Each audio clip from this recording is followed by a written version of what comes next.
அதாவது இப்போ இங்க நாம் தான் இது தமிழக வெற்றி கழகம் விஜய் அவர்கள் எப்படி ஜெயிச்சிருக்கிறாங்க அப்படின்னா, அதாவது ஒரு விஜய் படம், விஜய் அவர்களுடைய ஒரு புது படம் ரிலீஸ் ஆகுதுன்னா, அந்த படத்தை பார்ப்பதற்காக அந்த ரசிகர்கள், விஜயோட ரசிகர்கள், விஜயை வந்து நேசிக்கக்கூடியவர்கள் இருப்பாங்க இல்லையா?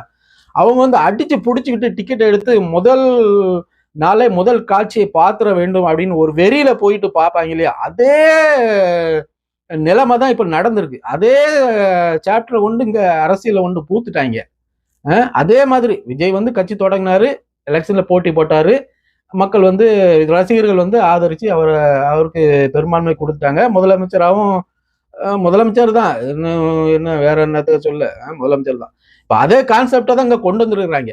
ஆனா வரக்கூடிய நாட்கள்ல, இனி வரக்கூடிய நாட்கள்ல என்னெல்லாம் நடக்க போகுதுன்னு அது இன்னும் மக்களுக்கு தெரியாது. இனி வரக்கூடிய நாட்கள்ல என்ன நடக்க போகுதுன்னு எண்ணிதானே இருக்குது சம்பவங்கள்.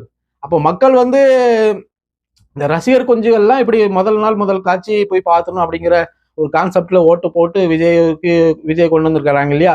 இன்னும் நிறைய பேர் வந்து மாற்றம் வேணும், விஜய் வந்து நல்லா இருக்கும் அப்படின்ட்டு நடுத்தர மக்கள் வந்து ஓட்டு போட்டிருப்பாங்க. அவங்க எந்த ஒரு மனநிலையில ஓட்டு போட்டிருப்பாங்க அப்படின்னா, விஜய் வந்தா 1 பவுன் தங்கச்சங்கிலி தருவாரு கல்யாணத்துக்கு, பட்டு புடவை தருவாரு, வருஷத்துக்கு 6 சிலிண்டர் தருவாரு, தாய்மாமன் சீர் தருவாரு, இலவசமா பேருந்துகள்ல பயணிக்க பெண்களுக்கு கன்னியாகுமரியில இருந்து சென்னை வரைக்கும் அனைத்து பேருந்துகளிலும் இலவசமா பயணிப்பதற்கு வசதி வாய்ப்புகளை செய்து தருவாரு.